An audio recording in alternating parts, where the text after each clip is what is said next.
In this video, I'm going to be giving my full card predictions for UFC Des Moines, starting at the very first fight on the prelims up to the main event on the main card, which is Cody Sandhagen versus Davison Figueiredo. Super, super important fight for the bantamweight division. Corey Sandhagen has had a little bit of trouble in the past few years getting wins over the top five and putting himself in a position to get a title shot. He's been very close a few times, but hasn't quite got there. But this is a pretty fun card, not necessarily as stacked as the Kansas City card last weekend ended up being, but I can still see this turning out to be a pretty solid card. Other than the first fight here, I'm not quite sure why Juliana Miller is still in the UFC. I think it just goes to show how bad the women's flyweight division is. Honestly, a lot of women's MMA right now is in a weird spot. And truthfully, there's a lot of divisions in the men's that are in a weird spot too. The light heavyweight, the lightweight, the featherweight. It's just it's a weird time right now, but it makes no sense that Juliana Miller is still in the UFC on their roster. She's 1-4 in her last 5 fights. 1-4.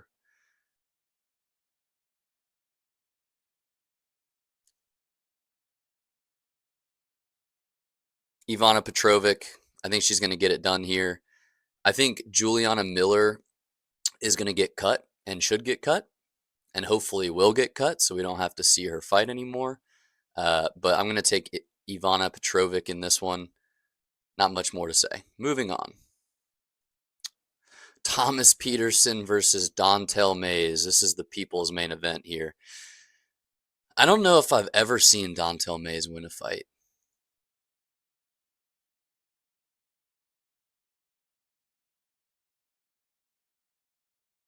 So his last fight that he won was about a year ago.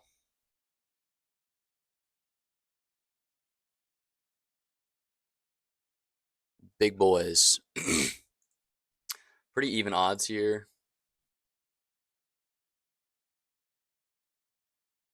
It's crazy they've got Thomas Peterson as a minus 290, but this is going to be a very low skill heavyweight fight. These are just two big bodies that, to be honest, they're both cans.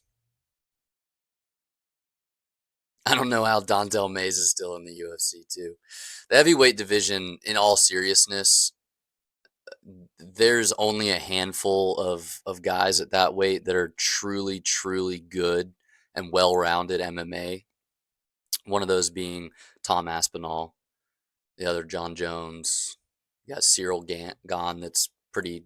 He's not as good as Tom and John, but he's got kind of. He doesn't move like a heavyweight, right? That's why he gave a lot of people issues when he first got to the UFC. But these guys are not in that same bucket. These are just two big boys that don't mind getting in a scrap. And that's why they're in the UFC. They somehow did well enough on their regional scene and got to the UFC. I'm picking Dontel Mays. I'm picking Dontel Mays. Moving on. Gaston Bolaños versus Quang Lee. I think Gaston is a pretty well-rounded bantamweight. His only loss since he's been in the UFC was against Marcus McGee, and Marcus McGee is a very talented up and coming prospect. I think he's a little older, McGee, but I think he's like in his early 30s. But he has been, I think he's on a 5-fight win streak in the bantamweight division and has put out some pretty impressive opponents. There's some rumblings that Marcus is going to be fighting Peter Yan.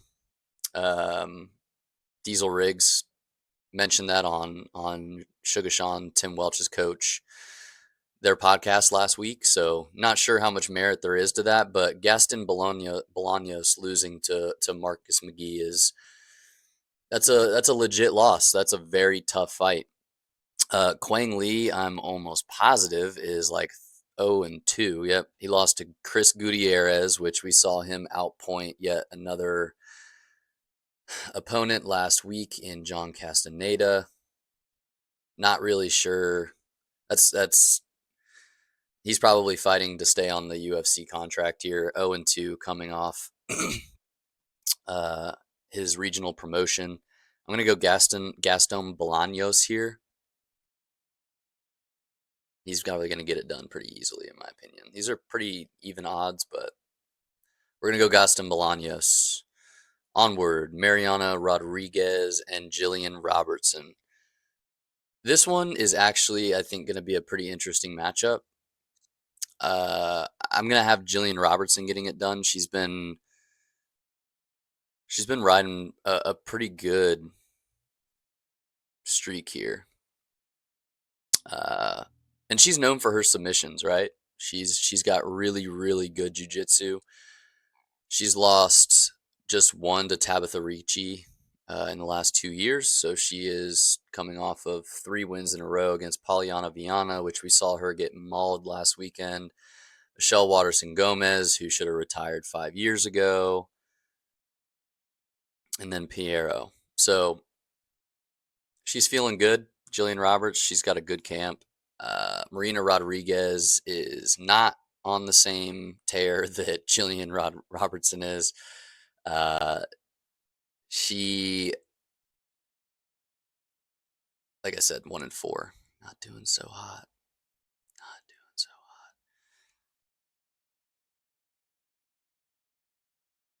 At least she got a win over Michelle Waterson. That would have been really, really embarrassing. Lost Andrade, and Andrade is kind of on a decline too. She's not nearly as dangerous as she was 3-4 years ago. Lost her Jandronova. Jandronova is probably going to fight for the title again, or for the first time here soon against Wei Li. But lost to Amanda Lemos, who is not an easy fight in the women's division either. So Mariana has a little bit of a stronger schedule. She has fought more elite opponents than Jillian Roberts, but she's on a 1-4 fight skid in the last 5. So her confidence is probably not very high. Jillian's is quite the opposite. She's on a 3-fight streak, so her confidence is most likely very high going into this fight. I'm going to take Jillian Roberts. She's going to have a little bit of a reach disadvantage, but I think she's going to use some strikes to set up some takedowns and get this to the ground. I think if Jillian is successful in getting this fight to the ground, she's going to submit Mariana Rodriguez. So that's my call. Jillian Robertson by submission, round 2. Ryan Loder versus Azamat Bakayev. Ryan Loder is making his UFC debut. I think this was his final against Tough on his Tough season. So this is technically his UFC debut. He's been on the UFC stage before. So he's kind of gotten that big fight feel. But he's a big underdog against Azamat. Azamat has a lot more experience. Azamat is on a fat win streak. Hasn't lost since 2021. So this guy's confidence is through the roof. Through the roof.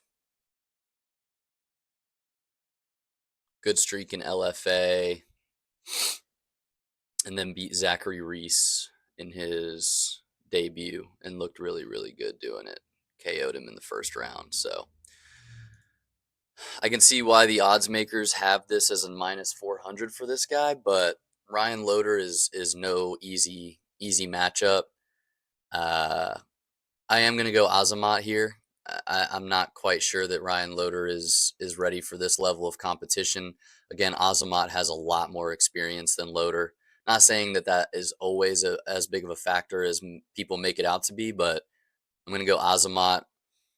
I don't think he's going to get him out of there in the first round.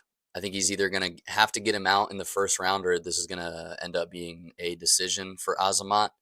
But either way, I think Azamat's going to get it done. Old Cupcake Misha Tate. Again, this just goes to show you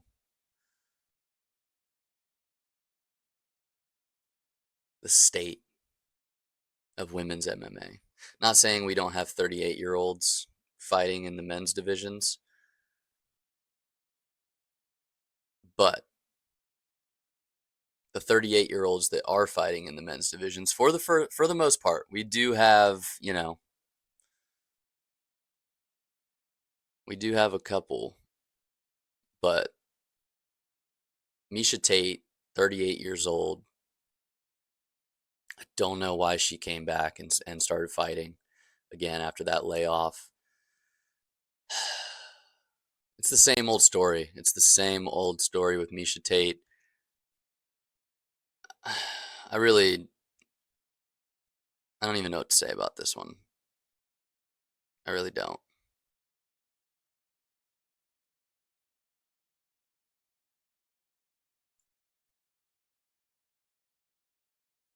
Lost to Ketlin Vieira.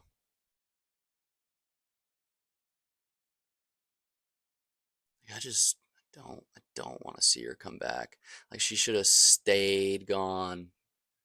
She took that 5 year gap, and I would have been so cool with it, of her just staying gone.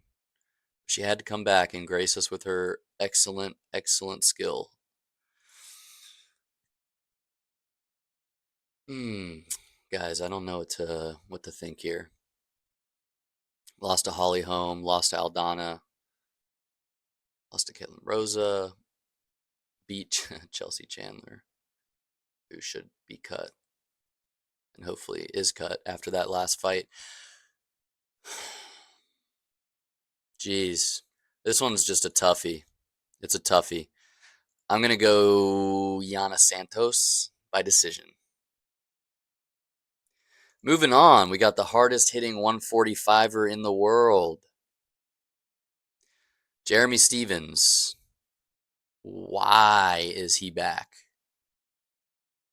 He went on the bare knuckle circuit for a while. That suited him well. No one, and I mean no one, wanted to see this guy come back. There was not one person in any corner of the universe that was saying, man, you know what would be really nice for UFC Des Moines?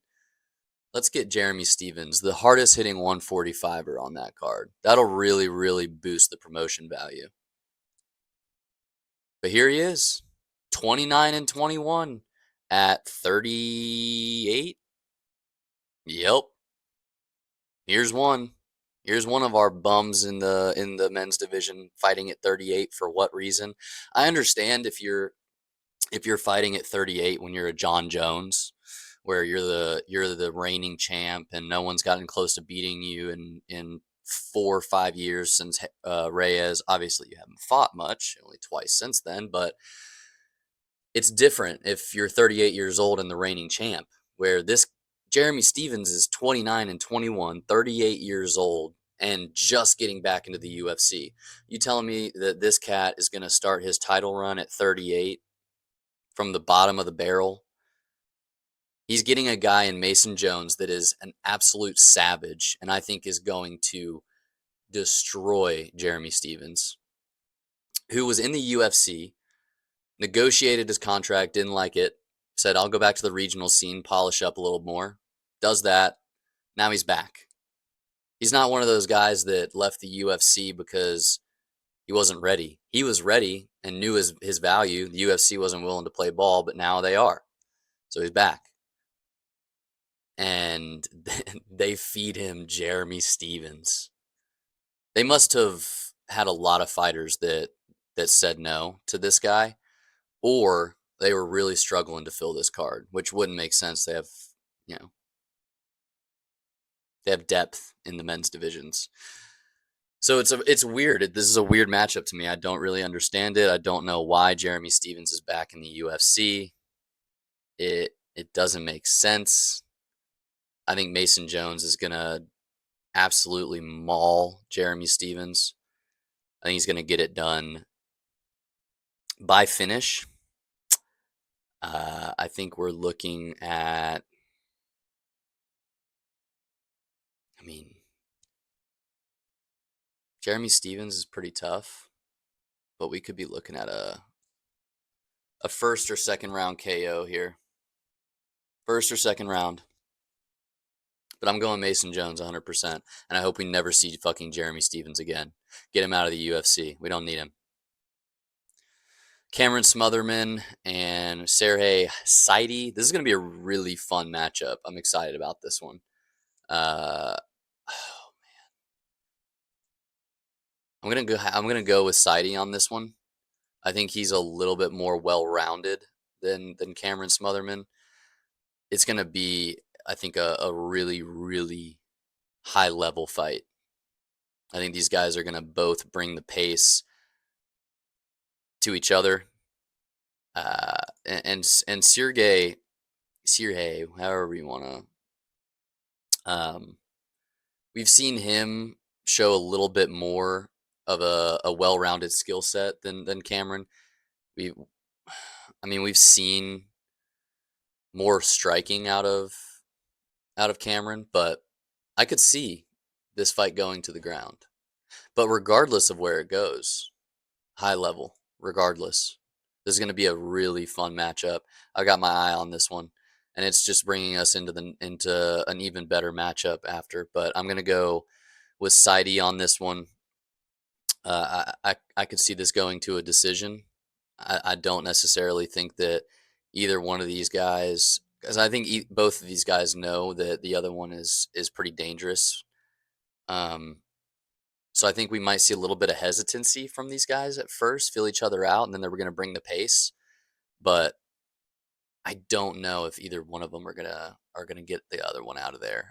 I could see this going to a decision for Saidi. Moving up, Montel Jackson versus Daniel Marcos. This is just such good matchmaking. I'm stoked about this fight. This is going to be Montel Jackson doesn't fight very often. I think this is his first fight in like 2 years. Yeah. He's only fought 5 times in the last 4 years. So he's not very active. But, Ronnie Yaya, not much of an opponent to write home about. Neither is JP Buys, Julio Arce. So he doesn't have like the most impressive resume, but he's going against absolute beast, undefeated, surging Daniel Marcos, who in his last fight against Adrian Yanez had a double foul where he poked Adrian in the eye and kicked him in the balls, and was not taking a point from that, which was kind of crazy. But he's got a good win over Castaneda, and other than his double foul against Adrian Yanez, he's got a good win against Adrian Yanez, and pretty sure this was an eye poke too. Nonetheless, very, very skilled. Both of these guys, striking is very dynamic, very fun. Montel Jackson might have a little bit of a speed advantage. I think he's a little quicker than Daniel. I'm gonna go Montel. I'm gonna go Montel in this one. I think he's gonna get it done. Fuck, dude, this is gonna be a super back and forth fight. I do not feel very confident in this pick, but Montel Jackson, I think he's gonna get it done. How is he gonna get it done? I think we're gonna see a finish in this fight. I think we are. I think Montel Jackson has a pretty good chance of putting one on Daniel's chin, and Montel has a lot of power at the bantamweight division. He's pretty big. I mean, he's 5'10". That's that's you're gonna have a pretty large reach and a pretty significant height advantage on most opponents if you're 5'10" at the bantamweight division, which he does.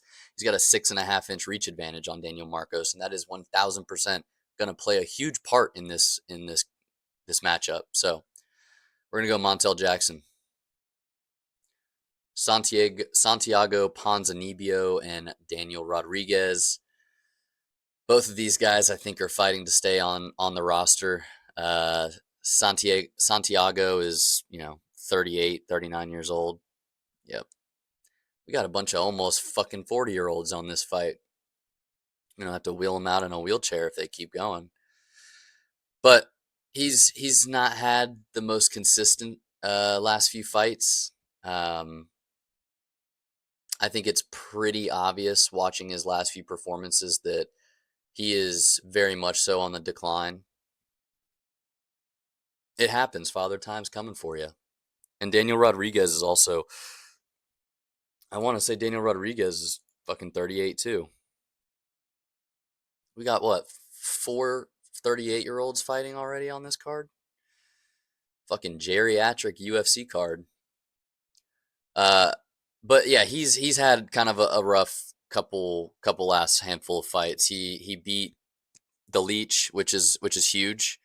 Lost to Neil Magny, which is at Neil Magny's point. I think he's 38 and he hasn't had a big win in years. Loses to Neil Magny, loses to Machado Gary, which that's a legit loss, and then loses to Kevin Gastelum, which is also a pretty legit loss, and then wins against Alex Morono. Alex Morono, I'm pretty sure he got cut after his last fight that he lost. I can't remember if it was after the D-Rod fight or if he fought one more time, or if he's still in the UFC. I could be talking out of my ass here. He just fought. So I could see he probably got cut. Did he get cut? Who knows? Who the fuck cares? He's not in this fight. But D-Rod, that was his only win in the last 3 years, so almost 3 years. And Ponzinibbio, very similar, hasn't really put anything together in the last 3 or 4 years. So we got 2 geriatrics probably fighting for one to stay in the roster for another fight or 2, and then loser I think is most likely going to get their contracts cut. But I'm going to go Daniel Rodriguez here. He's a mean southpaw.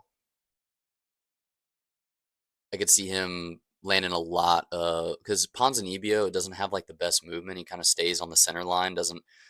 He's not feigning super hard, and Daniel's got very heavy leg kicks, so I could see that playing a huge effect in this.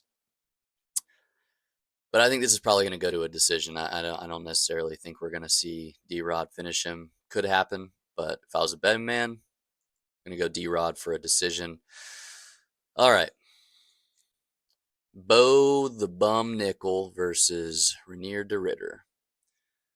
I don't really think Bo is a bum. I think he's got a lot of areas to improve on, mostly in the striking.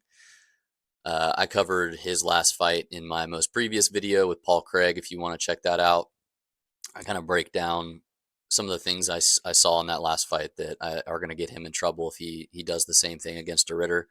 De Ritter is 2 fights into the UFC. He is a very, very decorated jiu-jitsu submission artist in MMA.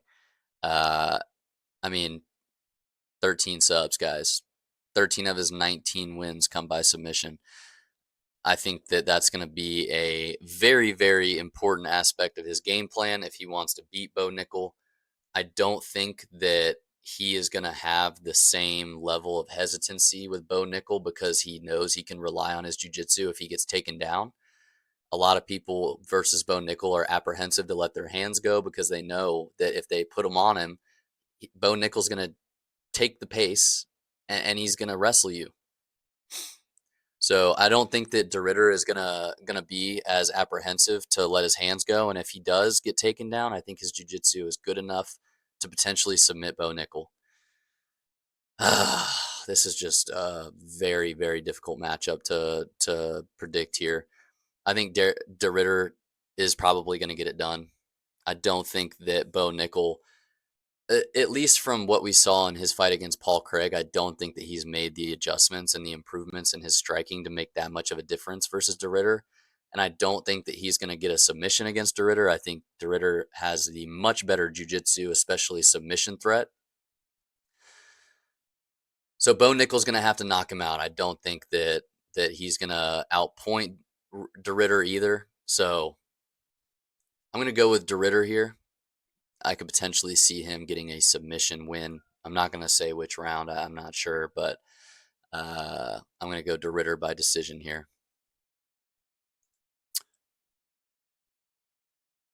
And last but not least, the main event, Corey Sandhagen and Davison Figueiredo. Davison Figueiredo had his 4-fight, uh, you know, series with Moreno, and since then he's been on a pretty good streak. Lost to Peter Yan in his last fight, but Peter Yan's a motherfucker. Peter Yan is still, in my opinion, one of the most dangerous bantamweights in the world.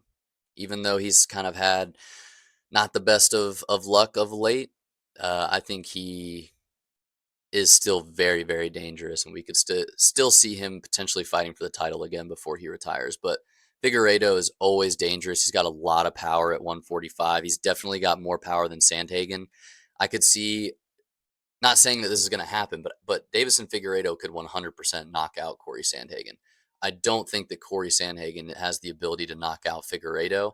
The only way that I could see Corey knocking Figueiredo out is kind of the same way that he knocked out Frankie Edgar with a flying knee. If Davison shoots for a takedown and Corey's got that read on him already, that might happen. But I don't see Corey Hagen really finishing this fight. I think that we're going to see, if Corey Sandhagen does win, we're going to see a decision win by Corey Sandhagen. Davison Figueiredo has really good submission defense. It's been a long time since he's been subbed.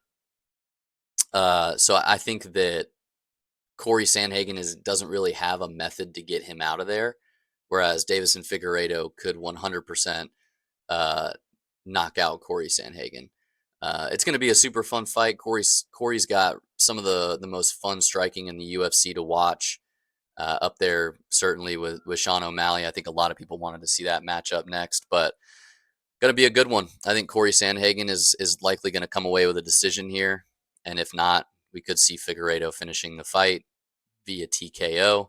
But I am ultimately gonna go with Sandhagen. Not sure who you guys got in this one. Love to hear your opinions in the comments, but it's gonna be a fun night of fights. Some really interesting matchups on this card. I'm stoked, and I guess we'll see how it all shakes out. Thanks for stopping by. We'll see you in the next one. Peace.